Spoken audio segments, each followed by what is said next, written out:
सत श्री अकाल जी, स्वागत है थोड़ा साडे प्लेटफॉर्म मास्टर क्लासिस पटियाला ते।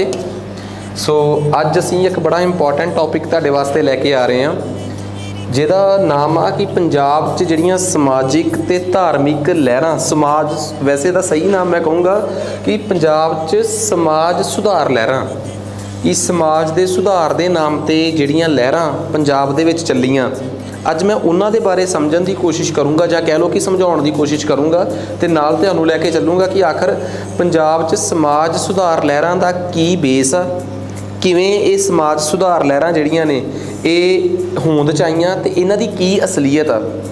देखो असल च की आ, जिहड़ा समाज सुधार आ ना जां धर्म सुधार एक शब्द आ, ये ना रैलेटिव आ, मतलब एक दूजे दे मुकाबले च हुंदा है।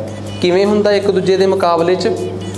वो इस तरीके नाल हुंदा है कि जिवें सपोज करो जदों सनातन धर्म, जिन्हों अज असीं हिंदू धर्म भी कह दिंदे आ, जदों सनातन धर्म अपना डिग्रेड हो रहा सी, थां नूं डिग रहा सी, अपने निघार वल जा रहा सी, तां उहदे चों जैन ते बुद्ध दो धर्म निकलदे आ।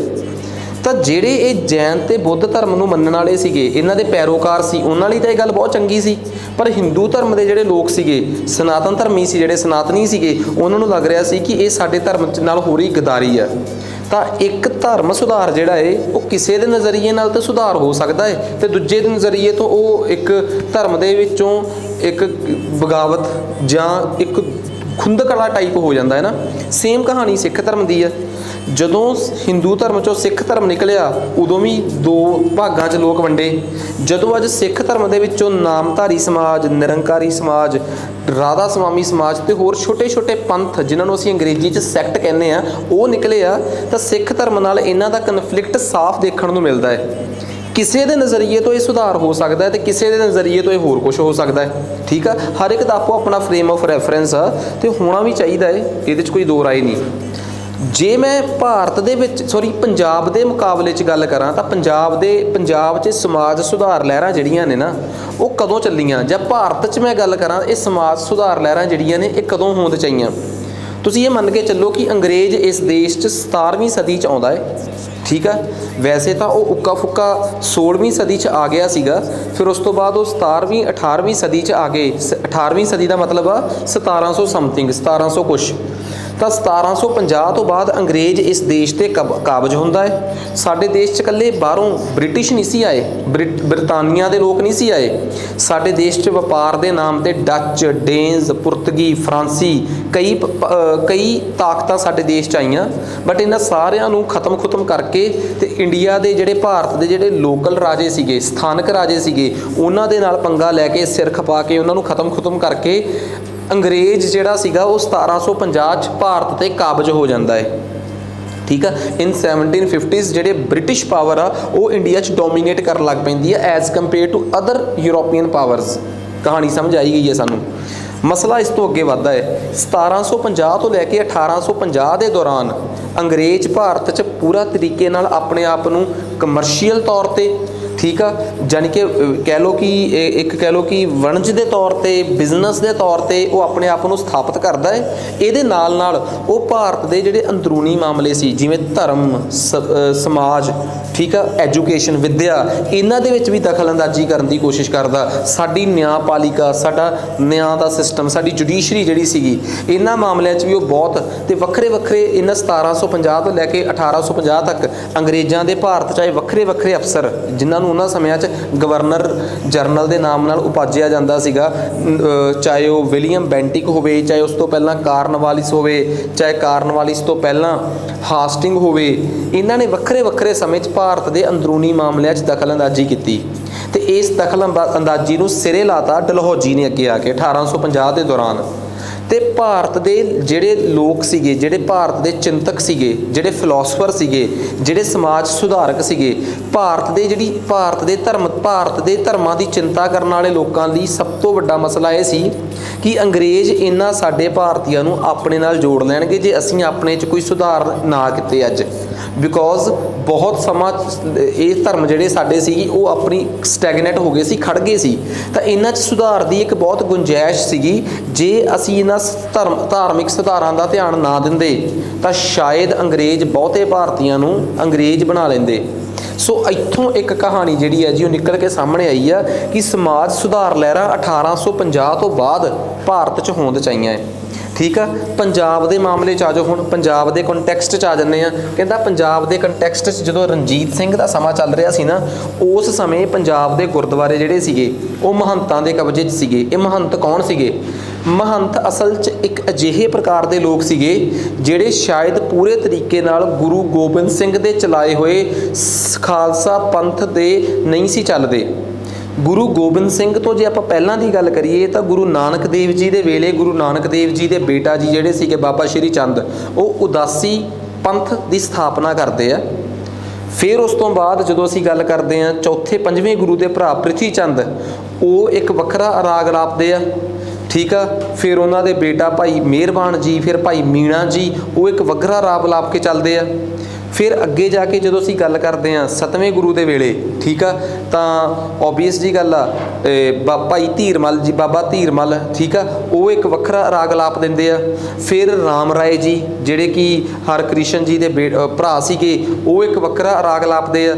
ਤਾਂ ਇਹਦਾ ਮਤਲਬ ਇਹ ਸੀਗਾ ਕਿ ਇਹ ਕੁਝ ਉਹ ਲੋਕ ਨੇ ਸਿੱਖ ਧਰਮ 'ਚ ਜਿਹੜੇ ਸਿੱਖ ਧਰਮ 'ਚ ਹੋਣ ਦੇ ਬਾਵਜੂਦ ਵੀ ਸਿੱਖ ਧਰਮ ਤੋਂ ਵੱਖਰੇ ਹੋ ਕੇ ਆਪਣੇ ਛੋਟੇ ਛੋਟੇ ਪੰਥ ਬਣਾਉਂਦੇ ਆ। ਅਸਲ 'ਚ ਜਿਹੜੇ ਇਹਨਾਂ ਨਾਲ ਸੰਬੰਧਿਤ ਲੋਕ ਸੀਗੇ ਇਹ ਆਪਣੇ ਆਪ ਨੂੰ ਉਦਾਸੀ ਸੈਕਟ ਦੇ ਕਹਿ ਦਿੰਦੇ ਆ ਜਾਂ ਹੋਰ ਕੋਈ ਮੀਣਾ ਕਹਿ ਦਿੰਦਾ ਹੈ। ਇਹ ਅਸਲ 'ਚ ਸਾਰੇ ਬਾਅਦ 'ਚ ਗੁਰਦੁਆਰਿਆਂ 'ਚ ਜਾ ਕੇ ਸਥਾਪਿਤ ਹੋ ਗਏ। ਕਦੋਂ? ਜਦੋਂ ਅਸਲੀ ਸਿੱਖ ਗੁਰਦੁਆਰਿਆਂ 'ਚੋਂ ਬਾਹਰ ਨਿਕਲ ਗਿਆ। ਅਸਲੀ ਸਿੱਖ ਗੁਰਦੁਆਰਿਆਂ 'ਚੋਂ ਬਾਹਰ ਕਿਉਂ ਨਿਕਲਿਆ ਬਈ? ਅਸਲ ਦੇ ਵਿੱਚ ਕੀ ਸੀਗਾ, ਇਹ ਜਿਹੜੇ ਮਸੰਦ ਸੀਗੇ, ਠੀਕ ਆ, ਇਹਨਾਂ ਨੂੰ ਗੁਰੂ ਗੋਬਿੰਦ ਸਿੰਘ ਨੇ ਸਮਾਪਤ ਕਰਤਾ ਸੀ। ਕਿਉਂਕਿ ਤੀਜੇ ਗੁਰੂ ਦੇ ਸਮੇਂ ਜਦੋਂ ਮੰਜੀ ਸਿਸਟਮ ਸ਼ੁਰੂ ਹੋਇਆ ਗੁਰਦੁਆਰਿਆਂ 'ਚ, ਸਿੱਖੀ ਦੇ ਪ੍ਰਚਾਰ ਲਈ ਪੰਜਾਬ ਦੇ ਵੱਖਰੇ ਵੱਖਰੇ ਇਲਾਕਿਆਂ 'ਚ ਮੰਜੀਆਂ ਬਣੀਆਂ। ਫਿਰ ਇਸ ਤੋਂ ਬਾਅਦ ਚੌਥੇ ਗੁਰੂਆਂ ਨੇ ਉਹਨਾਂ ਮੰਜੀਆਂ ਤੇ ਮਸੰਦਾਂ ਨੂੰ ਬਿਠਾਤਾ ਤੇ ਪੰਜਵੇਂ ਗੁਰੂਆਂ ਨੇ ਪੰਜਵੇਂ ਗੁਰੂ ਸਾਹਿਬਾਨ ਨੇ ਉਹਨਾਂ ਨੂੰ ਟੈਕਸ ਇਕੱਠਾ ਕਰਨਾ ਜਾਂ ਦਸਵੰਧ ਇਕੱਠਾ ਕਰਨ ਦੀ ਪਾਵਰ ਦੇਤੀ। ਤਾਂ ਇਹਨਾਂ ਚੌਥੇ ਗੁਰੂ ਦੇ ਸ਼ੁਰੂ ਕੀਤੇ ਮਸੰਦਾਂ ਕੋਲ ਪੈਸਾ ਬਹੁਤ ਆ ਗਿਆ, ਇਹਨਾਂ 'ਚੋਂ ਬਹੁਤੇ ਲਾਲਚ ਕਰ ਗਏ ਤੇ 10ਵੇਂ ਗੁਰੂ ਤੱਕ ਜਾਂਦੇ ਜਾਂਦੇ ਗੁਰੂ ਜੀ ਨੇ ਤੰਗ ਆ ਕੇ ਇਹਨਾਂ ਮਸੰਦ ਸਿਸਟਮ ਨੂੰ ਖਤਮ ਕਰਤਾ। 10ਵੇਂ ਗੁਰੂ ਦੀ ਸ਼ਹਾਦਤ ਤੋਂ ਬਾਅਦ, ਉਹਨਾਂ ਦੇ ਜੋਤੀ ਜੋਤ ਸਮਾਉਣ ਤੋਂ ਬਾਅਦ ਬੰਦਾ ਸਿੰਘ ਬਹਾਦਰ ਦੇ ਵੇਲੇ ਸਿੱਖਾਂ 'ਤੇ ਮਾੜਾ ਟਾਈਮ ਆਇਆ। ਉਸ ਤੋਂ ਬਾਅਦ ਵੀ ਸਿੱਖਾਂ 'ਤੇ ਮਾੜਾ ਟਾਈਮ ਰਿਹਾ। ਸਿੱਖ ਜਿਹੜੇ ਕਿ ਗੁਰਦੁਆਰਿਆਂ ਨੂੰ ਸਾਂਭਦੇ ਸੀਗੇ ਉਹ ਗੁਰਦੁਆਰਿਆਂ ਤੋਂ ਉੱਜੜ ਗਏ ਤੇ ਗੁਰਦੁਆਰਿਆਂ 'ਤੇ ਕਬਜ਼ੇ ਇਹਨਾਂ ਮਹੰਤਾਂ ਦੇ ਮਸੰਦਾਂ ਦੇ ਫੇਰ ਹੋ ਗਏ।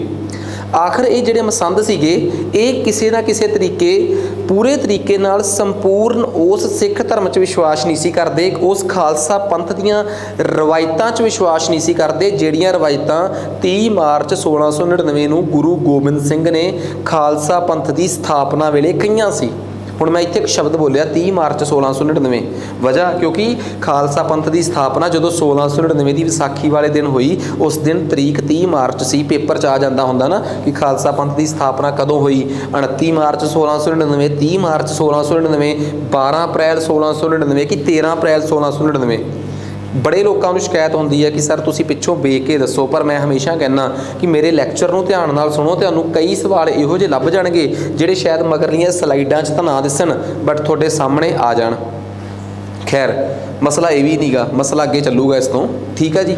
ਤਾਂ ਉਸ ਤੋਂ ਬਾਅਦ ਮਹਾਰਾਜਾ ਰਣਜੀਤ ਸਿੰਘ ਦੇ ਵੇਲੇ ਵੀ ਰਣਜੀਤ ਸਿੰਘ ਆਪਣੇ ਰਾਜ ਭਾਗ ਦੇ ਵਿਸਥਾਪਨ 'ਚ ਬਹੁਤ ਬਿਜ਼ੀ ਰਿਹਾ।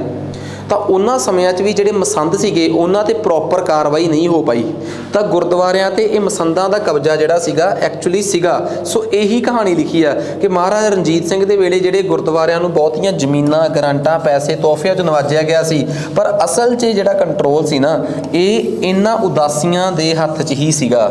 ਸੋ ਆਹੀ ਮੈਂ ਕਹਾਉਣਾ ਸੀਗਾ ਕਿ ਇਹ ਲੋਕ ਜਿਹੜੇ ਸੀਗੇ ਇਹ ਸਿੱਖ ਧਰਮ ਨਾਲ ਸੰਬੰਧਿਤ ਗੁਰੂ ਨਾਨਕ ਦੇਵ ਦੇ ਚਲਾਏ ਹੋਏ ਸਿੱਖ ਧਰਮ ਨੂੰ ਤਾਂ ਸ਼ਾਇਦ ਮੰਨਦੇ ਹੋਣਗੇ, ਪਰ ਖਾਲਸਾ ਪੰਥ ਦੀਆਂ ਰਵਾਇਤਾਂ ਜਿਹੜੀਆਂ 10ਵੇਂ ਗੁਰੂ ਗੋਬਿੰਦ ਸਿੰਘ ਜੀ ਸ਼ੁਰੂ ਕਰਦੇ ਆ, ਉਹਨਾਂ ਨੂੰ ਨਹੀਂ ਸੀ ਇਹ ਪ੍ਰੋਪਰ ਤਰੀਕੇ ਨਾਲ ਮੰਨਦੇ। ਤਾਂ ਇਸ ਕਰਕੇ ਸਿੱਖਾਂ ਨਾਲ ਇਹਨਾਂ ਦਾ ਕਨਫਲਿਕਟ ਹੋਣਾ ਲਗਭਗ ਤੈਅ ਸੀਗਾ।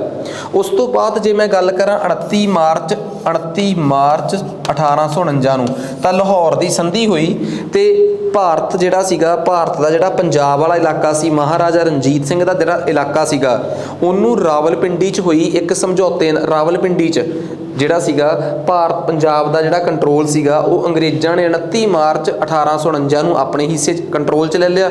ਠੀਕ ਆ, ਇਹ ਜਿਹੜੀ ਸਰਕਾਰ ਸੀ, ਬ੍ਰਿਟਿਸ਼ ਹਕੂਮਤ ਸੀ, ਇਹਨਾਂ ਨੂੰ ਹੁਣ ਇੱਕ ਗੱਲ ਪਤਾ ਸੀ ਕਿ ਸਿੱਖਾਂ ਨੂੰ ਕੰਟਰੋਲ ਕਰਨ ਦਾ ਮਤਲਬ ਆ ਇਹਨਾਂ ਦੇ ਧਾਰਮਿਕ ਸਥਾਨਾਂ ਨੂੰ ਕੰਟਰੋਲ ਕਰਨਾ। ਕਿਉਂਕਿ ਕਈ ਵਾਰੀ ਕੀ ਹੁੰਦਾ, ਸਿੱਖਾਂ ਦੇ ਇਤਿਹਾਸ 'ਚ ਗੁਰਦੁਆਰਿਆਂ ਦੀ ਮਹੱਤਤਾ 1707 ਤੋਂ ਬਾਅਦ ਗੁਰੂ ਗੋਬਿੰਦ ਸਿੰਘ ਦੇ ਜੋਤੀ ਜੋਤ ਜਮਾਉਣ ਤੋਂ ਬਾਅਦ ਬੜੀ ਰਹੀ ਆ। ਸਿੱਖਾਂ ਨੂੰ ਬੜੇ ਧਾਰਮਿਕ ਉਪਦੇਸ਼, ਤੁਸੀਂ ਕਹੋਗੇ ਇਹਦਾ ਮਤਲਬ ਇਹ ਹੋਇਆ ਕਿ ਹਿੰਦੂਆਂ ਦੇ ਜਿਹੜੇ ਉਹ ਨੇ ਮੰਦਿਰ ਨੇ ਉਹਨਾਂ ਦੀ ਅਹਿਮੀਅਤ ਹਿੰਦੂਆਂ ਵਾਸਤੇ ਨਹੀਂ ਗੀ? ਨਹੀਂ, ਐਵੇਂ ਦੀ ਕੋਈ ਗੱਲ ਨਹੀਂ ਹੁੰਦੀ। ਅਸਲ 'ਚ ਕੀ ਹੁੰਦਾ ਹੈ, ਸਿੱਖਾਂ ਦਾ 1707 ਤੋਂ ਬਾਅਦ ਦਾ ਇਤਿਹਾਸ ਹੀ ਐਵੇਂ ਦਾ ਹੈ। ਜਦੋਂ ਤੁਸੀਂ ਮੌਕੇ ਦੀ ਮੁਗਲ ਸ਼ਾਸਕ ਦੇ ਨਾਲ ਲੜ ਰਹੇ ਹੋ ਤੇ ਤੁਹਾਨੂੰ ਪਤਾ ਹੈ ਕਿ ਤੁਹਾਨੂੰ ਘਰਾਂ 'ਚੋਂ ਕੱਢਿਆ ਜਾ ਰਿਹਾ ਹੈ, ਤਾਂ ਬਹੁਤੇ ਸਿੱਖ ਜਿਹੜੇ ਸੀਗੇ ਉਹ ਗੁਰਦੁਆਰਿਆਂ 'ਚ ਰਹਿਣ ਤੇ ਯਕੀਨ ਕਰਦੇ ਸੀ। ਸੋ ਸਿੱਖਾਂ ਦੇ ਕੰਟੈਕਸਟ 'ਚ ਗੁਰਦੁਆਰਿਆਂ ਦੀ ਅਹਿਮੀਅਤ 1707 ਤੋਂ ਬਾਅਦ ਬਹੁਤ ਵੱਧ ਗਈ ਸੀਗੀ। ਇਸ ਕਰਕੇ ਜਿਹੜਾ ਸੀਗਾ ਸਿੱਖ ਜਿਹੜੇ ਸੀਗੇ ਉਹ ਗੁਰਦੁਆਰਿਆਂ ਨੂੰ ਇੰਨੀ ਅਹਿਮੀਅਤ ਦਿੰਦੇ ਸੀ ਕਿ ਅੰਗਰੇਜ਼ ਹਕੂਮਤ ਨੂੰ ਇਹ ਪਤਾ ਸੀ ਕਿ ਜੇ ਅਸੀਂ ਮਹੰਤ ਕੰਟਰੋਲ 'ਚ ਕਰ ਲਏ ਤਾਂ ਇਹਦਾ ਮਤਲਬ ਅਸੀਂ ਗੁਰਦੁਆਰੇ ਕੰਟਰੋਲ 'ਚ ਕਰ ਲਏ, ਤੇ ਜੇ ਗੁਰਦੁਆਰੇ ਕੰਟਰੋਲ 'ਚ ਕਰ ਲਏ ਤਾਂ ਇਹਦਾ ਮਤਲਬ ਸਿੱਖ ਕੰਟਰੋਲ 'ਚ ਕਰ ਲਏ। ਤਾਂ ਅੰਗਰੇਜ਼ ਮਹੰਤਾਂ 'ਤੇ ਪੂਰੇ ਤਰੀਕੇ ਨਾਲ ਆਪਣਾ ਕਬਜ਼ਾ ਕਰਦੇ ਆ, ਮਹੰਤਾਂ ਨੂੰ ਆਪਣੇ ਸ਼ਹਿ ਦਿੰਦੇ ਆ, ਉਹਨਾਂ ਨੂੰ ਆਪਣੇ ਨਾਲ ਰਲਾਉਂਦੇ ਆ, ਉਹਨਾਂ ਦੀਆਂ ਸਾਰੀਆਂ ਜ਼ਰੂਰਤਾਂ ਡਿਮਾਂਡਾਂ ਪੂਰੀਆਂ ਕਰਦੇ ਆ। ਇੱਥੋਂ ਤੱਕ ਕਿ ਜਦੋਂ 1849 'ਚ ਪੰਜਾਬ 'ਚੋਂ ਸਿੱਖ ਰਾਜ ਦੀ ਖਾਤਮਾ ਹੁੰਦਾ ਹੈ ਤਾਂ ਜਿਹੜੇ ਅਖੀਰਲਾ ਸਿੱਖ ਰਾਜਾ ਸੀ ਮਹਾਰਾਜਾ ਦਲੀਪ ਸਿੰਘ, ਇਹਨੂੰ 1853 'ਚ ਉਹਨਾਂ ਦੀ ਮਦਰ ਜਿਹੜੀ ਸੀਗੀ ਜਿੰਦ ਕੌਰ, ਉਹਨਾਂ ਨੂੰ ਤਾਂ ਦੇਸ਼ ਨਿਕਾਲਾ ਦੇ ਕੇ ਪਹਿਲਾਂ ਵਾਰਾਣਸੀ ਤੇ ਵਾਰਾਣਸੀ ਤੋਂ ਨੇਪਾਲ ਭੇਜ ਦਿੱਤਾ ਜਾਂਦਾ ਹੈ। ਤੇ ਦਲੀਪ ਸਿੰਘ ਜਿਹਦੀ ਕਿ ਉਮਰ ਬਹੁਤ ਛੋਟੀ ਸੀਗੀ, ਉਸ ਮਹਾਰਾਜਾ ਦਲੀਪ ਸਿੰਘ ਨੂੰ ਈਸਾਈਅਤ ਤਬਦੀਲ ਕਰ ਦਿੱਤਾ ਜਾਂਦਾ ਹੈ 1853 'ਚ ਫਤਿਹਗੜ੍ਹ ਸਾਹਿਬ। ਸੋ ਉਹ ਸਿੱਖ ਸੀਗੇ ਜਿਹੜੇ ਈਸਾਈ ਬਣੇ। ਤੁਸੀਂ ਮੈਨੂੰ ਸਰਚ ਕਰਕੇ ਇਹ ਦੱਸਣਾ ਹੈ ਕਿ ਭਾਰਤ ਪੰਜਾਬ ਦਾ ਜਾਂ ਭਾਰਤ ਵਿੱਚੋਂ ਕਿਹੜਾ ਪਹਿਲਾ ਸਿੱਖ ਸੀ ਜਿਨ੍ਹਾਂ ਈਸਾਈ ਧਰਮ ਨੂੰ ਸਵੀਕਾਰ ਕੀਤਾ। ਇਹ ਕਮੈਂਟ 'ਚ ਦੱਸਿਓ, ਇਹ ਬਹੁਤ ਇੰਪੋਰਟੈਂਟ ਗੱਲ ਆ। ਠੀਕ ਆ, ਬਿਕੋਜ਼ ਉਹਦੇ ਨਾਲ ਫਿਰ ਇਸ ਚੀਜ਼ ਦਾ ਲਿੰਕ ਬਹੁਤ ਸ਼ਾਨਦਾਰ ਜੁੜਦਾ ਹੈ। ਆ ਜਾਓ ਅੱਗੇ। ਹੁਣ ਇਹਦਾ ਮਤਲਬ ਇਹ ਹੋ ਗਿਆ ਕਿ ਸਿੱਖਾਂ ਦੇ ਗੁਰਦੁਆਰੇ ਮਹੰਤਾਂ ਦੇ ਕਬਜ਼ੇ 'ਚ 1850 ਦੇ ਦੌਰਾਨ ਸੀਗੇ। ਹੁਣ ਸਿੱਖਾਂ ਨੂੰ ਆਪਣੇ ਗੁਰਦੁਆਰਿਆਂ 'ਚ ਸੁਧਾਰ ਦੀ ਲੋੜ ਹੈ ਇੱਕ, ਬਿਕੋਜ਼ ਇਹਨਾਂ ਮਹੰਤਾਂ ਨੂੰ, ਇਹਨਾਂ ਮਸੰਦਾਂ ਨੂੰ, ਇਹਨਾਂ ਉਦਾਸੀ ਸੰਪਰਦਾਇ ਦੇ ਲੋਕਾਂ ਨੂੰ ਜਾਂ ਮੀਣੇ ਸੰਪਰਦਾਇ ਦੇ ਲੋਕਾਂ ਨੂੰ, ਮਿਹਰਬਾਨ ਦੇ ਫੋਲੋਅਰਸ ਨੂੰ, ਰਾਮ ਰਾਏ ਦੇ ਫੋਲੋਅਰਸ ਨੂੰ, ਠੀਕ ਆ, ਤੇ ਜਿੰਨੇ ਵੀ ਇਹ ਸੀਗੇ ਸਾਰੇ, ਇਹਨਾਂ ਨੂੰ ਅੱਜ ਗੁਰਦੁਆਰਿਆਂ 'ਚੋਂ ਬਾਹਰ ਕੱਢ ਕੇ ਇਹ ਗੁਰਦੁਆਰਿਆਂ ਦਾ ਅਸਲੀ ਕੰਟਰੋਲ ਸਿੱਖਾਂ ਨੇ ਆਪਣੇ ਕਬਜ਼ੇ 'ਚ ਲੈਣਾ ਹੈ। ਹਜੇ ਇਸ ਮਸਲੇ ਦਾ ਤਾਂ ਹੱਲ ਬੜੀ ਦੂਰ ਆ। ਇਸ ਤੋਂ ਵੱਡਾ ਇੱਕ ਹੋਰ ਮਸਲਾ ਸਾਡੇ ਸਿਰ ਆ ਕੇ ਮੜਿਆ ਗਿਆ। ਗੱਲ 1870 ਦੇ ਨੇੜੇ ਦੀ ਆ। ਇੱਕ ਲਹਿਰ ਸ਼ੁਰੂ ਹੁੰਦੀ ਆ ਬੰਬੇ, ਨਾਮ ਸੀ ਆਰਿਆ ਸਮਾਜ। ਆਰਿਆ ਸ਼ਬਦ ਦਾ ਮਤਲਬ ਸਮਝਦੇ ਹੋ? ਆਰਿਆ ਸ਼ਬਦ ਦਾ ਮਤਲਬ ਆ ਆਰਿਆਵਰਤ, ਭਾਰਤ ਦਾ ਸਭ ਤੋਂ ਪੁਰਾਣਾ ਭਾਰਤ, ਜਦੋਂ ਆਰੀਅਨਸ ਸਾਡੇ ਦੇਸ਼ 'ਚ ਹਜੇ ਆਉਣੇ ਆ। ਠੀਕ ਆ, ਜਿਹਨੂੰ ਆਪਾਂ ਕਹਿੰਦੇ ਆ ਰਿਗ ਵੈਦਿਕ ਕਾਲ। ਰਿਗ ਵੈਦਿਕ ਦਾ ਮਤਲਬ ਉਹ ਕਾਲ ਜਦੋਂ ਸਾਡੇ ਦੇਸ਼ 'ਚ ਵੇਦ ਲਿਖੇ ਗਏ। ਤੇ ਜੇ ਮੈਂ ਸਾਲਾਂ 'ਚ ਗੱਲ ਕਰਾਂ, ਅੱਜ ਤੋਂ 3500 ਸਾਲ ਪਹਿਲਾਂ ਰਿਗ ਵੈਦਿਕ ਕਾਲ ਸੀਗਾ ਜਦੋਂ ਆਰੀਅਨਸ ਦਾ ਭਾਰਤ 'ਚ ਉਦੈ ਹੋਇਆ। ਉਹਨਾਂ ਸਮਿਆਂ 'ਚ ਵੇਦ ਉਚਾਰੇ ਗਏ ਆ। ਠੀਕ ਆ, ਉਹ ਸਮੇਂ ਸਨਾਤਨ ਧਰਮ ਦੀ ਉਤਪੱਤੀ ਹੋਈ ਆ, ਹਿੰਦੂ ਧਰਮ ਜਿਹਨੂੰ ਆਪਾਂ ਕਹਿ ਦਿੰਦੇ ਆ। ਤਾਂ ਹਿੰਦੂ ਧਰਮ ਦੇ ਫੋਲੋਅਰ ਅੱਜ ਵੀ ਕਹਿੰਦੇ ਆ ਕਿ ਕਾਸ਼ ਆਰਿਆ ਕਾਲ ਫੇਰ ਆਵੇ।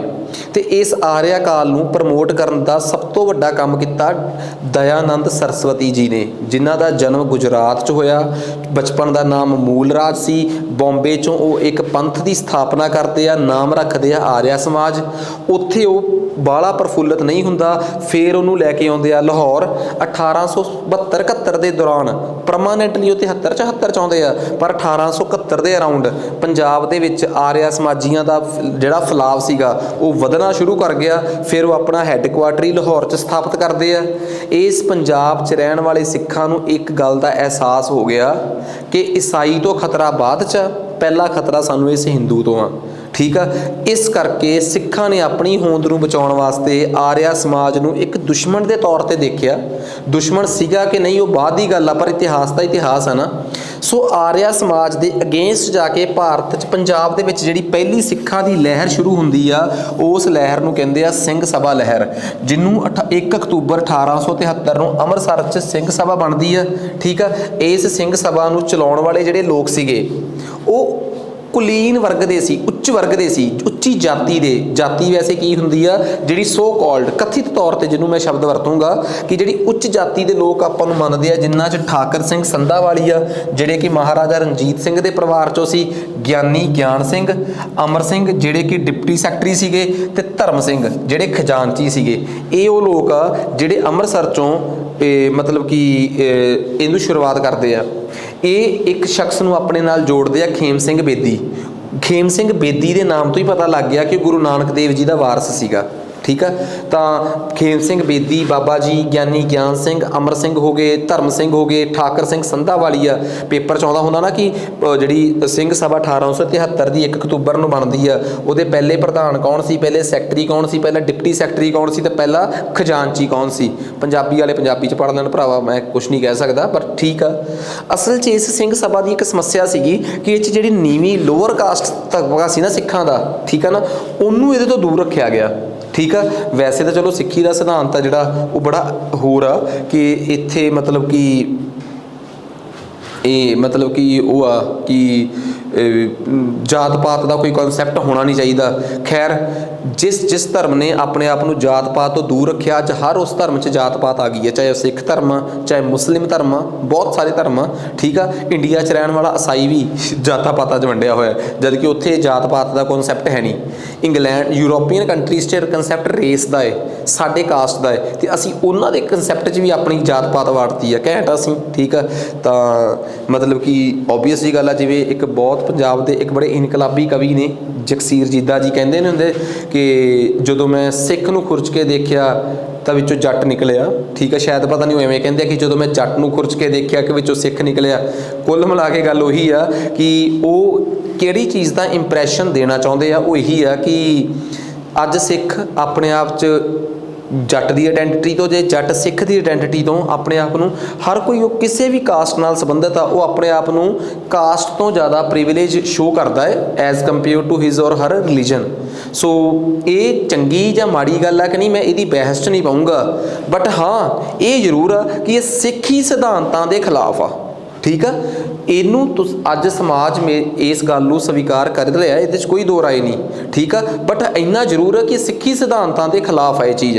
खैर आप इन्होंने चक्कर तो ज़्यादा पैना नहीं। तो मैं ये दसना चाहता सी कि जिहड़ी सिंह सभा अमृतसर वाली सी, उच्च कलीन वर्ग के सिख सीगे, उन्होंने शायद ਜਿਹੜੇ ਨੀਵੀਂ ਲੋअर ਕਾਸਟ ਸਿੱਖ ਤਬਕਾ ਸੀ ਨਾ, ਉਹਨਾਂ ਨੂੰ ਇੰਨੀ ਜਗ੍ਹਾ ਨਹੀਂ ਦਿੱਤੀ। ਇਹਦੇ ਵਿਰੋਧ 'ਚ ਇੱਕ ਸਿੰਘ ਸਭਾ ਜਿਹੜੀ ਆ ਜੀ ਉਹ ਨਵੰਬਰ 1879 2 ਨਵੰਬਰ ਨੂੰ ਜਿਹੜੀ ਆ ਜੀ ਉਹ ਬਣਦੀ ਆ ਲਾਹੌਰ 'ਚ। ਠੀਕ ਆ ਜੀ। ਸੋ ਇਹਦੇ ਜਿਹੜੇ ਲੀਡਰ ਸੀਗੇ ਬਾਬਾ ਗੁਰਮੁਖ ਸਿੰਘ ਸੀਗੇ। ਠੀਕ ਆ। ਇੱਕ ਬਾਬਾ ਗੁਰਮੁਖ ਸਿੰਘ, ਇੱਕ ਕਾਨ ਸਿੰਘ ਨਾਭਾ ਜਿਨ੍ਹਾਂ ਨੇ ਮਹਾਨ ਕੋਸ਼ ਲਿਖੀ ਆ, ਇੱਕ ਹਮ ਹਿੰਦੂ ਨਹੀਂ। ਅਲੀਟ ਨਹੀਂ ਸੀਗੇ, ਨੌਨ ਅਲੀਟ ਜਿਹੜਾ ਤਬਕਾ ਸੀਗਾ, ਉਹਨਾਂ ਦੁਆਰਾ ਇਹ ਸਿੰਘ ਸਭਾ ਬਣੀ। ਠੀਕ ਆ।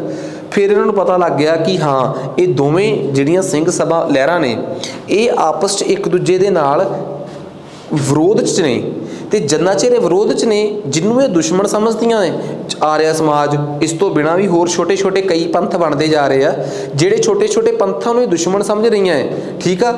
वो ਉਹਦੇ ਨਾਲ ਕਿਵੇਂ ਲੜਨਗੇ ਜਦੋਂ ਇਹ ਆਪਸ 'ਚ ਇਕੱਠੇ ਨਹੀਂ ਹੋਣਗੇ। ਫਿਰ ਇਹਨਾਂ ਨੂੰ ਇੱਕੋ ਪਲੇਟਫਾਰਮ ਤੇ 1883 'ਚ ਇਕੱਠੇ ਕੀਤਾ ਗਿਆ। 1883 'ਚ ਇਹਨਾਂ ਨੂੰ ਇੱਕੋ ਪਲੇਟਫਾਰਮ ਤੇ ਇਕੱਠਾ ਕੀਤਾ ਗਿਆ ਜਦੋਂ ਅੰਮ੍ਰਿਤਸਰ ਤੇ ਲਾਹੌਰ ਸਿੰਘ ਸਭਾ ਨੂੰ ਮਰਜ ਕਰਕੇ ਖਾਲਸਾ ਦੀਵਾਨ ਦੇ ਅੰਡਰ ਲੈ ਕੇ ਆਏ ਗਏ। ਠੀਕ ਆ। ਖਾਲਸਾ ਦੀਵਾਨ ਬੇਸ਼ੱਕ ਉਹ ਕਨਸੈਪਟ ਬਾਲਾ ਕਾਮਯਾਬ ਨਹੀਂ ਰਿਹਾ, ਬਟ ਖਾਲਸਾ ਦੀਵਾਨ ਜਿਹੜਾ ਕਨਸੈਪਟ ਸੀ ਨਾ ਉਹ ਦੋਵਾਂ ਸਿੰਘ ਸਭਾਵਾਂ ਨੂੰ ਇਕੱਠੇ ਕਰਨ ਦਾ ਸੀਗਾ। ਠੀਕ ਆ। ਅਗਲੀ ਗੱਲ, एक पहला पंजाबी अखबार जिहड़ा सीगा, ठीक आ, वो 1886 च इन्होंने छापिया सीगा, जिहदा नाम खालसा अखबार सीगा, सिंह सभा लाहौर वालियां दा। ठीक आ। ते नैक्सट उस तो बाद जिहड़े अपने वो सीगे जिहड़े बाबा सी अमृतसर वाला ग्रुप सी जिहड़ा जिन्हों मैं अलीट ग्रुप कहना, अमीरां दा ग्रुप। ठीक आ। वो उन्हां दे विच जिहड़ा मेन सीगा वो सीगे बाबा खेम सिंह बेदी। इन्हां बारे मैं तुहानूं ओबवियस जी गल आ वो गल दस ही दित्ती आ। इन्हां दोवां नूं इक्को प्लेटफार्म ते 1883 च लिआंदा गया। बेशक वो मकसद कामयाब नहीं नहीं होया बट हौली हौली ਉਹਦਾ ਅਸਰ ਦਿਖਣ ਲੱਗ ਪਿਆ। ਨਾਮ ਸੀ ਖਾਲਸਾ ਦੀਵਾਨ। ਖਾਲਸਾ ਦੀਵਾਨ 1883 ਚ ਬਣਦਾ ਹੈ। ਮਕਸਦ ਸੀ ਦੋਵਾਂ ਸਿੰਘ ਸਭਾ ਨੂੰ ਇੱਕੋ ਪਲੇਟਫਾਰਮ ਤੇ ਲੈ ਕੇ ਆਉਣ ਦਾ, ਕਿ ਦੋਵੇਂ ਸਿੰਘ ਸਭਾ ਜਿਹੜੀਆਂ ਨੇ ਉਹਨਾਂ ਨੂੰ ਇੱਕੋ ਪਲੇਟਫਾਰਮ ਤੇ ਲੈ ਕੇ ਆਉਣਾ। ਤੇ ਸਿੰਘ ਸਭਾ ਦਾ ਮਕਸਦ ਸੀਗਾ ਕਿ ਕੋਈ ਆਜ਼ਾਦੀ ਦੀ ਲੜਾਈ ਨਾਲ ਸੰਬੰਧਿਤ ਨਹੀਂ ਸੀ। ਬੇਸ਼ੱਕ ਇਹ ਆਜ਼ਾਦੀ ਦੀ ਲੜਾਈ ਦੇ ਦੌਰਾਨ ਹੀ ਬਣੀ ਆ, ਬਟ ਇਹਦਾ ਮਕਸਦ ਕੋਈ ਆਜ਼ਾਦੀ ਦੀ ਲੜਾਈ ਲੜਨਾ ਨਹੀਂ ਸੀਗਾ। ਇਹ ਸਿੱਖਾਂ ਦੇ ਅੰਦਰ ਹੀ ਜੋ ਘਾਣ ਹੋ ਰਿਹਾ ਸੀ ਸਿੱਖੀ ਦਾ, ਉਹਨੂੰ ਉਹ ਸਿੱਖੀ ਨੂੰ ਵਾਪਸ ਰਿਵਾਈਵ ਕਰਨਾ, ਉਹਦੇ ਵਾਸਤੇ ਬਣੀ ਸੀ। 4 ਮੇਨ ਗੱਲਾਂ ਇਹਨਾਂ ਦੀਆਂ, ਠੀਕ ਆ। ਪਹਿਲੀ, ਸਿੱਖਾਂ ਵਾਸਤੇ ਸਕੂਲ ਕਾਲਜ ਬਣਾਉਣੇ। ਦੂਜਾ, ਸਿੱਖਾਂ ਦੇ ਗੁਰਦੁਆਰਿਆਂ ਦੀ ਮੈਨੇਜਮੈਂਟ ਆਪਣੇ ਕੰਟਰੋਲ 'ਚ ਲੈਣੀ। ਤੇ ਜਿਹੜੇ ਖਾਲਸੇ ਦੇ ਜਿਹੜੇ ਰਹਿਤ ਮਰਿਆਦਾ ਹੈ ਉਹਨੂੰ ਦੁਬਾਰਾ ਬਹਾਲ ਕਰਨਾ। ਤੇ ਉਸ ਤੋਂ ਬਾਅਦ ਹਰ ਸ਼ਖਸ ਨੂੰ ਉਹਦੇ ਰਾਜਨੀਤਿਕ ਹੱਕ ਜਿਹੜੇ ਆ ਉਹ ਲੈਣ ਵਾਸਤੇ ਉਹਨੂੰ ਪ੍ਰੇਰਿਤ ਕਰਨਾ। ਇਹ 4 ਗੱਲਾਂ ਜਿਹੜੀਆਂ ਸੀਗੀਆਂ ਉਹ ਇਹਨਾਂ ਦਾ ਮੇਨ ਸਿਧਾਂਤ ਸੀ। ਪਿੰਡਾਂ ਤੱਕ ਸਿੱਖਾਂ ਦੇ ਸਕੂਲ ਖੋਲ੍ਹੇ ਗਏ। ਇਹ ਇੱਕ ਗੱਲ ਮੈਂ ਮੰਨ ਕੇ ਚੱਲਦਾ, ਰਣਜੀਤ ਸਿੰਘ ਦੇ ਵੇਲੇ 'ਚ ਜੋ ਲੈਗ ਰਿਹਾ, ਕਮੀ ਰਹੀ ਆ। ਮੈਂ ਨਹੀਂ ਕਹਿੰਦਾ ਕਿ ਕਿਸੇ ਰਾਜ ਦੇ ਸਮੇਂ ਜੇ ਕਮੀ ਰਹੀ ਹੈ ਤਾਂ ਰਾਜ 'ਚ ਕਮੀ ਆ, ਐਵੇਂ ਦੀ ਕੋਈ ਗੱਲ ਨਹੀਂ ਹੁੰਦੀ। ਤਾਂ ਜੋ ਕਮੀ ਰਹੀ ਹੈ, ਸਿੱਖਾਂ ਦੇ ਸਕੂਲ ਤੇ ਲਿਟਰੇਚਰ ਬਹੁਤ ਘੱਟ ਛਪਿਆ। ਪਰ ਇਸ ਤੋਂ ਬਾਅਦ ਸਿੰਘ ਸਭਾ ਨੇ ਇੱਕ ਕਸਰੀ ਪੂਰੀ ਕੀਤੀ ਆ। ਜਿਹੜੀ ਖਾਲਸਾ ਦੀਵਾਨ ਬਣਿਆ ਹੈ, ਉਹਨਾਂ ਨੇ ਖਾਲਸਾ ਕਾਲਜ ਅੰਮ੍ਰਿਤਸਰ ਵਾਲਾ 1892 ਚ ਬਣਾਇਆ, ਠੀਕ ਆ। ਤੇ 1894 ਚ ਖਾਲਸਾ ਟਰੈਕ ਸੁਸਾਇਟੀ ਬਣਾਈ ਭਾਈ ਵੀਰ ਸਿੰਘ, ਠੀਕ ਆ। ਉਹਨਾਂ ਦੇ ਅੰਡਰ ਜਿੱਥੇ ਬਾਅਦ ਚ ਪੰਜਾਬ ਦਾ ਬਹੁਤ ਪੰਜਾਬੀ ਦਾ ਬੜਾ ਲਿਟਰੇਚਰ ਛਪਿਆ ਤੇ ਪੰਜਾਬੀ ਲਿਟਰੇਚਰ 'ਚ ਬਹੁਤ ਕੰਮ ਹੋਇਆ। ਸੋ ਖਾਲਸਾ ਟਰੈਕ ਸੁਸਾਇਟੀ 1894 ਤੇ ਅੰਮ੍ਰਿਤਸਰ ਦਾ ਖਾਲਸਾ ਕਾਲਜ 1892 ਚ ਉਹਦੀ ਸਥਾਪਨਾ ਹੋਈ। ਪਰ ਜਦੋਂ ਬਾਬਾ ਗੁਰਦਿੱਤ ਸਿੰਘ ਜਿਹੜੇ ਸੀਗੇ ਉਹਨਾਂ ਦੀ ਡੈਥ ਹੋ ਗਈ, ਉਸ ਤੋਂ ਬਾਅਦ ਸਿੰਘ ਸਭਾ ਜਿਹੜੀ ਆ ਜੀ ਉਹ ਕਮਜ਼ੋਰ ਹੋ ਗਈ ਤੇ ਖਾਲਸਾ ਦੀਵਾਨ ਵੀ ਆਪਣਾ ਅਸਰ ਖਤਮ ਕਰ ਗਿਆ। ਪਰ ਖਾਲਸਾ ਦੀਵਾਨ ਦੀ ਜਗ੍ਹਾ ਤੇ ਕੁਝ ਸੁਗਿਰਦ ਲੋਕ ਸੀ ਜਿਹੜੇ, ਜਿਨ੍ਹਾਂ 'ਚ ਨਾਭੇ ਵਾਲਾ ਜਿਹੜਾ ਨਾਭੇ ਵਾਲੇ ਰਾਜਾ ਸਾਹਿਬ ਸੀਗੇ ਜਿਹੜੇ, ਠੀਕ ਹੈ ਨਾ, ਟੀਕਾ ਸਾਹਿਬ, ਰੀਪੂ ਦਮਨ, ਉਹਨਾਂ ਦੀਆਂ ਕੋਸ਼ਿਸ਼ਾਂ ਜਾਰੀ ਰਹੀਆਂ। ਤੇ ਕਈ ਰਾਜਿਆਂ ਦੀ ਮਦਦ ਨਾਲ ਤੇ ਕੁਝ ਸੁਗਿਰਦ ਸਿੱਖਾਂ ਦੀ ਮਦਦ ਨਾਲ ਚੀਫ ਖਾਲਸਾ ਦੀਵਾਨ ਨਵੇਂ ਸਿਰੇ ਤੋਂ ਰਿਵਾਈਵ ਕਰਨ ਦੀ ਕੋਸ਼ਿਸ਼ ਕੀਤੀ ਗਈ, ਤਾਂ ਜੋ ਖਾਲਸਾ ਦੀਵਾਨ ਨੂੰ ਕਿਸੇ ਨਾ ਕਿਸੇ ਤਰੀਕੇ ਉਹਦੀ ਇੰਪੋਰਟੈਂਸ ਨੂੰ ਬਣਾਇਆ ਜਾ ਸਕੇ, ਠੀਕ ਆ। ਜਿਹੜੇ ਚੀਫ ਖਾਲਸਾ ਦੀਵਾਨ ਦੇ ਮੇਨ ਲੋਕ ਸੀਗੇ, ਹੁਣ ਉਹਨਾਂ ਦਾ ਕੰਮ ਸੀਗਾ, ਸਾਹਿਬ ਸਿੰਘ ਹੋ ਗਿਆ, ਟੀਕਾ ਸਾਹਿਬ ਹੋ ਗਏ, ਹੋਰ ਵੀ ਬਹੁਤ ਸੁਗਿਰਦ ਲੋਕ ਸੀਗੇ। ਇਹਨਾਂ ਦਾ ਮਕਸਦ ਸੀ ਸਿੱਖਾਂ ਦੀ ਰਹਿਤ ਮਰਿਆਦਾ ਅਨੁਸਾਰ ਘੱਟੋ ਘੱਟ ਹੋਰ ਨਹੀਂ ਕੁਛ, ਜਿਹੜੇ ਸਿੱਖਾਂ ਦਾ ਆਨੰਦ ਕਾਰਜ ਹੁੰਦਾ ਹੈ ਉਹਨੂੰ ਤਾਂ ਰਿਕੋਗਨਾਈਜੇਸ਼ਨ ਬ੍ਰਿਟਿਸ਼ ਹਕੂਮਤ ਦੇ ਦੇ। ਉਹਨਾਂ ਸਮਿਆਂ 'ਚ ਟੀਕਾ ਸਾਹਿਬ ਜਿਹੜੇ ਸੀਗੇ, ਰੀਪੂ ਦਮਨ ਜੀ, ਉਹ ਆਪਣੇ ਖਾਲਸਾ ਉਹਦੇ ਅੰਗਰੇਜ਼ਾਂ ਦੀ ਜਿਹੜੀ ਵਿਧਾਨ ਪਰਿਸ਼ਦ ਸਭਾ ਹੁੰਦੀ ਸੀ ਉਹਦੇ ਮੈਂਬਰ ਹੁੰਦੇ ਸੀ। ਉਹਨਾਂ 'ਤੇ ਇੱਕ ਦਬਾਅ ਸਿੱਖਾਂ ਵੱਲੋਂ ਪਾਇਆ ਕਿ ਤੁਸੀਂ ਇਹਦੇ ਬਾਰੇ ਵਿਧਾਨ ਸਭਾ 'ਚ ਮੁੱਦਾ ਉਠਾਓ, ਜਿਹੜੀ ਕੇਂਦਰੀ ਵਿਧਾਨ ਸਭਾ ਹੈ ਉੱਥੇ ਮੁੱਦਾ ਉਠਾਓ। ਜਿਹੜੀ ਅੰਗਰੇਜ਼ਾਂ ਦੀ ਬੇਸਿਕਲੀ ਵਿਧਾਨ ਸਭਾ ਨਹੀਂ ਸੀ, ਵਿਧਾਨ ਪਰਿਸ਼ਦ ਦੇ ਮੈਂਬਰ ਸੀਗੇ, ਕੇਂਦਰੀ ਵਿਧਾਨ ਪਰਿਸ਼ਦ। ਸੋ ਉੱਥੇ ਉਹਨਾਂ ਨੇ ਜਾ ਕੇ ਇਹ ਮੁੱਦਾ ਉਠਾਇਆ। ਤੇ ਇੰਪੋਰਟੈਂਟ ਗੱਲ ਸੁਣੋ, ਇਹ ਖਾਲਸਾ ਚੀਫ ਖਾਲਸਾ ਦੀਵਾਨ ਦੀ ਸਭ ਤੋਂ ਵੱਡੀ ਉਪਲਬਧੀ ਮੰਨੀ ਜਾਂਦੀ ਆ ਕਿ ਆਨੰਦ ਕਾਰਜ ਦੇ ਅਨੁਸਾਰ ਸਿੱਖਾਂ ਦੇ ਜਿਹੜੇ ਵਿਆਹ ਸ਼ਾਦੀ ਆ ਉਹਨਾਂ ਨੂੰ ਇੱਕ ਲੀਗਲ, ਮਤਲਬ ਕਿ ਕਾਨੂੰਨੀ ਰਿਕੋਗਨਾਈਜੇਸ਼ਨ ਜਿਹੜੀ ਸੀਗੀ ਉਹ ਇਸ ਚੀਫ ਖਾਲਸਾ ਦੀਵਾਨ ਦੀ ਜਿਹੜੀ ਬਦੌਲਤ ਆ ਮਿਲੀ ਆ। ਤੇ ਕਿੱਥੇ ਕਿਹਦੇ ਕਰਕੇ 2 ਜਾਣੇ ਸੀਗੇ, ਮੈਂ ਇੱਕ ਨਾਮ ਲੈ ਲਿਆ ਸੀਗਾ ਸਾਹਿਬ ਸਿੰਘ, ਉਹ ਨਾਮ ਗਲਤ ਆ, ਸਾਹਿਬ ਸਿੰਘ ਨਾਮ ਡਿਲੀਟ ਕਰ ਦਿਓ, ਨਾਮ ਮੇਰੇ ਦਿਮਾਗ 'ਚ ਭੁੱਲ ਗਿਆ। ਸੁੰਦਰ ਸਿੰਘ ਲੈਲਪੁਰੀ, ਇੱਕ ਸੁੰਦਰ ਸਿੰਘ ਲੈਲਪੁਰੀ, ਇੱਕ ਟੀਕਾ ਸਾਹਿਬ ਜਿਹਨੂੰ ਅਸੀਂ ਰੀਪੂ ਦਮਨ ਦੇ ਨਾਮ ਨਾਲ ਜਾਣਦੇ ਹਾਂ, ਨਾਭੇ ਦੇ ਰਾਜਾ ਸੀਗੇ।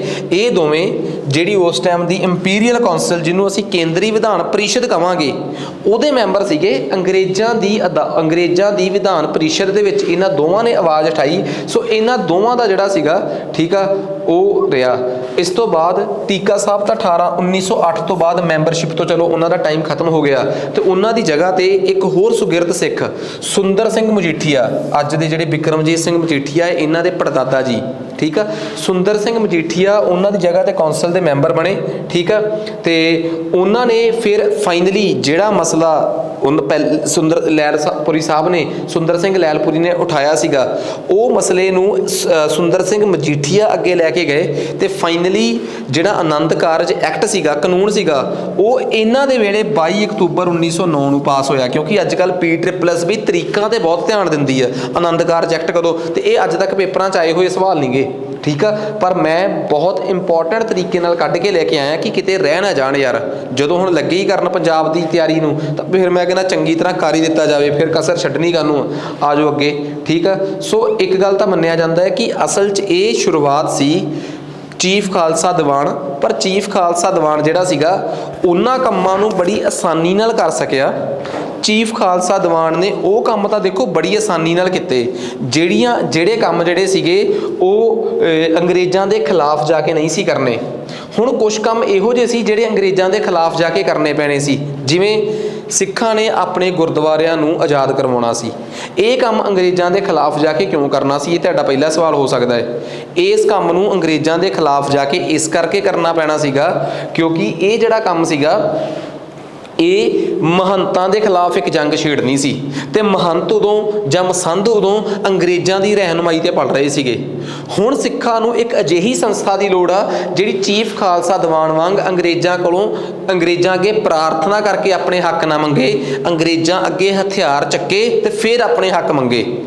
ਇੱਥੋਂ ਇੱਕ ਨੀਂਹ ਵੱਜਦੀ ਆ ਉਸ ਸੰਸਥਾ ਦੀ, ਜਿਸ ਸੰਸਥਾ ਦਾ ਕੰਮ ਹੁਣ ਗੁਰਦੁਆਰਿਆਂ ਵਾਸਤੇ ਬਗਾਵਤ ਕਰਨੀ, ਆਪਣੇ ਗੁਰਦੁਆਰਿਆਂ ਦੀ ਆਜ਼ਾਦੀ ਦੀ ਲੜਾਈ ਨੂੰ ਕਿਸੇ ਮਕਾਮ ਤੱਕ ਲੈ ਕੇ ਜਾਣਾ। ਇਹ ਹੁਣ ਮਕਸਦ ਉਸ ਸੰਸਥਾ ਦਾ ਹੋਣ ਵਾਲਾ ਸੀਗਾ। ਤੇ ਹੁਣ ਮੈਂ ਉਸ ਸੰਸਥਾ ਬਾਰੇ ਪੜ੍ਹਾਉਣਾ ਹੈ ਕਿ ਆਖਰ 1910 ਤੋਂ ਬਾਅਦ 1914 ਤੋਂ ਲੈ ਕੇ 1918 ਤੱਕ ਤੇ ਅੰਗਰੇਜ਼ ਜਿਹੜੇ ਸੀਗੇ ਉਹ ਪਹਿਲੇ ਵਿਸ਼ਵ ਯੁੱਧ 'ਚ ਬਿਜ਼ੀ ਸੀਗੇ। They were busy with first world war. ਉਸ ਤੋਂ ਬਾਅਦ ਅੰਗਰੇਜ਼ ਇਹੋ ਉਹ ਸਮਾਂ ਸੀਗਾ ਜਦੋਂ ਇੱਕ ਪੰਜਾਬੀਆਂ ਦਾ ਟੁਕੜੀ ਸੀ ਪੰਜਾਬੀਆਂ ਦੀ, ਜਿਨ੍ਹਾਂ ਨੂੰ ਅਸੀਂ ਗਦਰੀ ਬਾਬੇ ਕਹਿੰਦੇ ਆ। ਉਹ ਅਮਰੀਕਾ ਤੋਂ ਇੰਡੀਆ ਆਏ ਤੇ ਅੰਗਰੇਜ਼ਾਂ ਦੇ ਖਿਲਾਫ ਉਹਨਾਂ ਨੇ ਜੰਗ ਛੇੜੀ। ਪਰ ਅਸੀਂ ਉਹਨਾਂ ਸਮਿਆਂ 'ਚ ਅੰਗਰੇਜ਼ਾਂ ਦੇ ਇੰਨੇ ਪ੍ਰਭਾਵ 'ਚ ਸੀ ਕਿ ਸਾਨੂੰ ਅੰਗਰੇਜ਼ਾਂ ਦੀ ਕਈ ਗੱਲ ਹਰ ਚੰਗੀ ਲੱਗਦੀ ਸੀ। ਸਾਡੀ ਚੀਫ ਖਾਲਸਾ ਦੀਵਾਨ ਦੇ ਉਪਦੇਸ਼, ਸਾਡੇ ਗੁਰਦੁਆਰਿਆਂ 'ਚੋਂ ਮਹੰਤਾਂ ਦੇ ਉਪਦੇਸ਼ ਜਿਹੜੇ ਸੀ ਉਹ ਸਾਰੇ ਅੰਗਰੇਜ਼ਾਂ ਦੇ ਫੇਵਰ 'ਚ ਜਾ ਰਹੇ ਸੀਗੇ। ਠੀਕ ਆ, ਮਹੰਤ ਤਾਂ ਉਹਨਾਂ ਨਾਲ ਰਲੇ ਹੋਏ ਸੀ। ਚੀਫ ਖਾਲਸਾ ਦੀਵਾਨ ਵਾਲਿਆਂ ਨੂੰ ਉਹਨਾਂ ਨੇ ਵਰਗਲਾਤਾ ਸੀਗਾ ਕਿ ਜੇ ਪਹਿਲਾ ਵਿਸ਼ਵ ਯੁੱਧ ਅੰਗਰੇਜ਼ ਜਿੱਤਦੇ ਆ ਤੇ ਅਸੀਂ ਭਾਰਤ ਤੇ ਪੰਜਾਬ ਆਜ਼ਾਦ ਕਰਕੇ ਜਾਵਾਂਗੇ। ਪਰ ਜਦੋਂ ਅੰਗਰੇਜ਼ ਆਪਣੇ ਵਾਅਦਿਆਂ ਤੋਂ 1918 ਤੋਂ ਬਾਅਦ ਮੁੱਕਰਦਾ ਹੈ, ਫਿਰ ਮਹੰਤ ਤਾਂ ਉਹਨਾਂ ਦੇ ਨਾਲ ਹੀ ਸੀ, ਉਹਨਾਂ ਨੂੰ ਤਾਂ ਪਤਾ ਸੀ ਸਾਰੀ ਗੱਲ।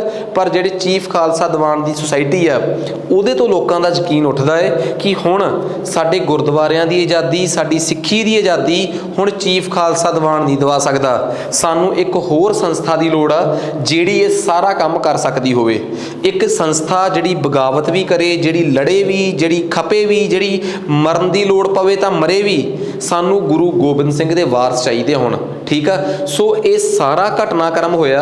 ਕਿਵੇਂ ਸਿੰਘ ਸਭਾ ਬਣੀ, ਕਿਵੇਂ ਉਹਦੇ 'ਚੋਂ ਦੂਜੀ ਸਿੰਘ ਸਭਾ ਬਣੀ, ਕਿਵੇਂ ਦੋਵਾਂ ਦੀ ਕੋਲੈਬੋਰੇਸ਼ਨ ਹੋਈ, ਕਿਵੇਂ 1902 ਤੱਕ ਉਹਦਾ ਡਾਊਨਫਾਲ ਹੋਇਆ, ਫਿਰ 1902 ਤੋਂ ਬਾਅਦ ਚੀਫ ਖਾਲਸਾ ਦੀਵਾਨ ਬਣਿਆ, ਕਿਵੇਂ ਅੰਗਰੇਜ਼ਾਂ ਦੀਆਂ ਵਿਧਾਨ ਪਰਿਸ਼ਦਾਂ 'ਚ ਹੱਕ ਮੰਗੇ ਗਏ, ਆਨੰਦ ਕਾਰਜ ਐਕਟ ਪਾਸ ਕਰਾਇਆ ਗਿਆ। ਉਸ ਤੋਂ ਬਾਅਦ ਚੀਫ ਖਾਲਸਾ ਦੀਵਾਨ ਵੀ ਪਹਿਲੇ ਵਿਸ਼ਵ ਯੁੱਧ ਦੇ ਦੌਰਾਨ ਆਪਣੀ ਹੋਂਦ ਗਵਾ ਗਿਆ ਕਿਉਂਕਿ ਅੰਗਰੇਜ਼ਾਂ ਨੇ ਸਾਡੇ ਨਾਲ ਗਦਾਰੀ ਕੀਤੀ। ਸਾਨੂੰ ਚੀਫ ਖਾਲਸਾ ਦੀਵਾਨ ਵੀ ਜਿਹੜਾ ਸੀ ਭਰੋਸੇਯੋਗ ਸੰਸਥਾ ਸਾਡੀ ਨਹੀਂ ਲੱਗਿਆ।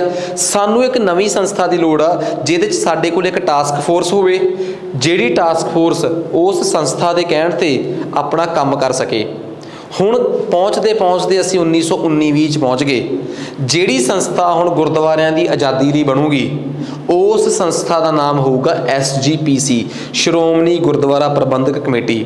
ਤੇ ਜਿਹੜੀ ਟਾਸਕ ਫੋਰਸ ਦਾ ਨਿਰਮਾਣ ਉਹ ਕਰੂਗੀ ਗੁਰਦੁਆਰਿਆਂ ਨੂੰ ਆਜ਼ਾਦ ਕਰਾਉਣ ਵਾਸਤੇ, ਉਸ ਟਾਸਕ ਫੋਰਸ ਦਾ ਨਾਮ ਹੋਊਗਾ ਸ਼੍ਰੋਮਣੀ ਅਕਾਲੀ ਦਲ। ਸੋ ਸ਼੍ਰੋਮਣੀ ਅਕਾਲੀ ਦਲ ਇੱਕ ਟਾਸਕ ਫੋਰਸ ਸੀਗੀ ਗੁਰਦੁਆਰਿਆਂ ਦੀ ਆਜ਼ਾਦੀ ਦਿਵਾਉਣ ਵਾਸਤੇ। ਤੁਸੀਂ ਕਹੋਗੇ ਕਿ ਪਤਾ ਨਹੀਂ ਚਿਹਰੇ ਤੇ ਮੁਸਕਾਨ ਕਿਉਂ ਆ ਗਈ, ਕਿਉਂਕਿ ਸ਼੍ਰੋਮਣੀ ਅਕਾਲੀ ਦਲ ਦਾ ਨਾਮ ਲਿਆ ਹੈ। ਓਬਵੀਅਸ ਜੀ ਗੱਲ ਆ, ਪੰਜਾਬ 'ਚ ਕਿੰਨੀਆਂ ਪੋਲੀਟੀਕਲ ਪਾਰਟੀਆਂ ਹੈ। ਕਿਸੇ ਨੂੰ ਅਸੀਂ ਕਹਿ ਦਿੰਦੇ ਹਾਂ ਕਿ ਇਹ ਤਾਂ ਜੀ ਉਹ ਕਾਂਗਰਸੀ ਨੇ ਪੁਰਾਣੇ, ਇਹ ਤਾਂ ਭਾਰਤ ਪੰਜਾਬ ਦੇ ਹੈ ਹੀ ਨਹੀਂ। ਇੱਕ ਦਿੱਲੀ ਤੋਂ ਆਏ ਆ ਜਿਹੜੀ ਪੋਲੀਟੀਕਲ ਪਾਰਟੀ ਸਾਨੂੰ ਆਪਣੇ ਹੋਣ ਦੀ ਫੀਲਿੰਗ ਦਿਵਾਉਂਦੀ ਆ। ਬੇਸ਼ੱਕ ਕਿਤੇ ਨਾ ਕਿਤੇ ਸਾਡੇ ਅੱਜ ਉਹਨਾਂ ਨਾਲ ਥੋੜ੍ਹੇ ਜਿਹੇ ਗਿਲੇ ਸ਼ਿਕਵੇ ਹੈਗੇ ਆ, ਪਰ ਅਸੀਂ ਉਹਨਾਂ ਨੂੰ ਜ਼ਰੂਰ ਕਹਾਂਗੇ ਕਿ ਤੁਸੀਂ ਸਾਡੇ ਆਪਣੇ ਹੋ। ਠੀਕ ਆ, ਸੰਘਰਸ਼ ਕਰੋ, ਵੇਲਾ ਸਾਂਭੀ ਰੱਖੋ। ਜਿਸ ਦਿਨ ਇਹਨਾਂ ਨੇ 19-21 ਕੀਤੀ ਉਸ ਤੋਂ ਬਾਅਦ ਅਸੀਂ ਅਗਲਾ ਮੌਕਾ ਤੁਹਾਨੂੰ ਹੀ ਦੇਵਾਂਗੇ। ਸਾਡੇ ਕੰਮ ਹੁੰਦੇ ਰਹਿਣ, ਸਾਡੇ ਛੋਟੇ ਕੰਮ ਆ, ਕੋਈ ਬਾਹਲਾ ਵੱਡਾ ਮਸਲਾ ਵੀ ਹੈ ਨਹੀਂ ਸਾਡਾ। ਠੀਕ ਆ, ਸਾਡੇ ਛੋਟੇ ਕੰਮ ਆ, ਸਾਨੂੰ ਨੌਕਰੀਆਂ ਮਿਲਦੀਆਂ ਰਹਿਣ, ਹਸਪਤਾਲਾਂ 'ਚ ਦਵਾਈਆਂ ਮਿਲਦੀਆਂ ਰਹਿਣ। ਠੀਕ ਆ, ਤੇ ਰੋਜ਼ਗਾਰ ਮਿਲਦਾ ਰਵੇ। ਠੀਕ ਆ, ਤੇ ਸਕੂਲਾਂ 'ਚ ਸਾਨੂੰ ਐਜੂਕੇਸ਼ਨ ਮਿਲਦੀ ਰਵੇ। ਇਹ ਛੋਟੇ ਕੰਮ ਸਾਡੇ ਹੁੰਦੇ ਰਹਿਣ ਤਾਂ ਸਾਨੂੰ ਬਹੁਤ ਜ਼ਿਆਦਾ ਬੋਝ ਨਾ ਝੱਲਣਾ ਪਵੇ। ਠੀਕ ਆ, ਤੇ ਸਾਡੇ ਤੇ ਜਿਹੜਾ ਸਾਡੇ ਤੇ ਵਿੱਤੀ ਪ੍ਰੈਸ਼ਰ ਪੈਂਦਾ ਨਾ, ਪੈਸੇ ਦਾ ਪ੍ਰੈਸ਼ਰ। ਕਿਹੜਾ ਪ੍ਰੈਸ਼ਰ ਪੈ ਜਾਂਦਾ? ਪ੍ਰਾਈਵੇਟ ਸਕੂਲਾਂ ਦੀਆਂ ਨਜਾਇਜ਼ ਫੀਸਾਂ, ਆ ਸਾਡੇ ਵਰਗੇ ਜਿਹੜੇ ਕੋਚਿੰਗ ਸੈਂਟਰ ਚਲਾਉਂਦੇ ਆ ਇਹਨਾਂ ਦੀਆਂ ਨਜਾਇਜ਼ ਫੀਸਾਂ, ਹਸਪਤਾਲਾਂ ਦੀਆਂ, ਪ੍ਰਾਈਵੇਟ ਹਸਪਤਾਲਾਂ ਦੀਆਂ ਨਜਾਇਜ਼ ਫੀਸਾਂ, ਇਹਨਾਂ ਤੋਂ ਲੋਕਾਂ ਨੂੰ ਰਾਹਤ ਮਿਲ ਸਕੇ। ਸੋ ਸਾਡੇ ਤੇ ਸ਼੍ਰੋਮਣੀ ਅਕਾਲੀ ਦਲ ਨਾਲ ਇੰਨੇ ਕੁ ਮਸਲੇ ਆ, ਠੀਕ ਆ, ਠੀਕ ਹੋ ਜਾਣਗੇ, ਇਹ ਕਰ ਦੇਣਗੇ ਇਹ ਵਧੀਆ, ਜੇ ਉਹ ਕਰ ਦੇਣਗੇ ਉਹ ਵਧੀਆ। ਖੈਰ ਅਸੀਂ ਸ਼੍ਰੋਮਣੀ ਅਕਾਲੀ ਦਲ ਦੇ ਇਤਿਹਾਸ 'ਚ ਚੱਲਦੇ ਹਾਂ। ਸ਼੍ਰੋਮਣੀ ਅਕਾਲੀ ਦਲ ਨੂੰ ਇੱਕ ਟਾਸਕ ਫੋਰਸ ਦੇ ਤੌਰ ਤੇ ਡਿਵੈਲਪ ਕੀਤਾ ਗਿਆ। ਸੋ ਇੱਥੋਂ ਅਸੀਂ ਅੱਗੇ ਸਾਡਾ ਅਗਲਾ ਲੈਕਚਰ ਸਟਾਰਟ ਹੋਊਗਾ ਕਿ ਜੀ SGPC ਜਿਹੜੀ ਸੀਗੀ ਉਹਦਾ ਕੀ ਮਹੱਤਵ ਸੀਗਾ, ਠੀਕ ਆ, ਗੁਰਦੁਆਰਾ ਸੁਧਾਰ ਲਹਿਰ ਕੀ ਆ, ਤੇ ਸ਼੍ਰੋਮਣੀ ਗੁਰਦੁਆਰਾ ਪ੍ਰਬੰਧਕ ਕਮੇਟੀ ਦੀ ਟਾਸਕ ਫੋਰਸ ਤੇ ਬਣੀ ਸ਼੍ਰੋਮਣੀ ਅਕਾਲੀ ਦਲ ਦਾ ਜਨਮ ਕਿਵੇਂ ਹੋਇਆ ਤੇ ਕਿਹੜੇ-ਕਿਹੜੇ ਗੁਰਦੁਆਰੇ ਜਿਹੜੇ ਆ ਉਹ ਛੁਡਵਾਏ ਗਏ। ਹੁਣ ਤੱਕ ਮੈਂ ਤੁਹਾਨੂੰ ਪੜ੍ਹਾਇਆ ਸੀਗਾ ਸਿੱਖ ਸਮਾਜ ਲਹਿਰ, ਸਿੱਖ ਸੁਧਾਰ ਲਹਿਰ। ਸਿੱਖ ਸੁਧਾਰ ਲਹਿਰ 'ਚੋਂ ਹੁਣ ਗੁਰਦੁਆਰਾ ਸੁਧਾਰ ਲਹਿਰ ਆਊਗੀ, ਬਿਕੋਜ਼ ਹੁਣ ਗੁਰਦੁਆਰੇ ਛਡਾਉਣੇ ਆ ਮਹੰਤਾਂ ਤੋਂ। ਹੁਣ ਕੰਮ ਖਾਲਸਾ ਦੀਵਾਨ, ਸਿੰਘ ਸਭਾ ਲਾਹੌਰ, ਸਿੰਘ ਸਭਾ ਅੰਮ੍ਰਿਤਸਰ ਤੇ ਚੀਫ ਖਾਲਸਾ ਦੀਵਾਨ ਦਾ ਨਹੀਂ ਰਿਹਾ, ਹੁਣ ਮਸਲਾ SGPC ਦਾ ਹੈ। ਸੋ ਅੱਜ ਵਾਸਤੇ ਇੰਨਾ ਹੀ ਬਹੁਤ ਆ। ਅਗਲੇ ਲੈਕਚਰ ਦੀ ਵੇਟ ਕਰਿਓ। ਸੋ ਮਿਲਦੇ ਹਾਂ, ਧੰਨਵਾਦ।